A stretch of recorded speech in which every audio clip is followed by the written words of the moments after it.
স্বাস্থ্যসম্মত খাদ্য তৈরির পাশাপাশি দৃষ্টিনন্দন পরিবেশ সহ কয়েকটি লক্ষ্য সামনে রেখে বগুড়ায় আজ শুরু হয়েছে 2 দিনব্যাপী রান্না প্রতিযোগিতা। রেস্টুরেন্ট সহ বিভিন্ন ধরনের খাদ্য ব্যবসার সাথে সম্পৃক্ত বগুড়ার অন্তত 20 জন এই প্রতিযোগিতায় অংশ নিয়েছেন। বেসরকারি সংগঠন রোব মহিলা উন্নয়ন সংস্থার সহযোগিতায় এই প্রতিযোগিতার আয়োজন করে রঙ্গন রাঁধুনি রান্নাঘর। বগুড়া শহরের জলেশ্বরী তলায় রোচাস হোটেলের সকাল 10টা থেকে বিকেল 4টা পর্যন্ত এই প্রতিযোগিতা চলবে।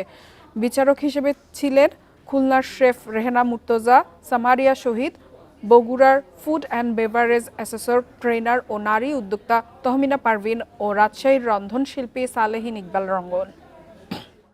এরকম রান্নার আয়োজন করছে যাতে সেখান থেকে দক্ষ মানুষজনকে বের করে নিয়ে এসে সারা দেশে একটা আয়োজন করতে পারি আমরা, যাতে এই ইন্ডাস্ট্রিতে দক্ষ শেফের অভাব না হয়। এটা আমি প্রতিটা ডিস্ট্রিক্ট থেকে ফার্স্ট সেকেন্ড থার্ড তুলবো, দুইজন করে ওয়েটিং রাখবো। এখান থেকে আমরা নিয়ে বড় আকারে ঢাকাতে আমরা একটা ফাইনাল খেলা খেলবো 3-4টা পর্বের নিয়ে।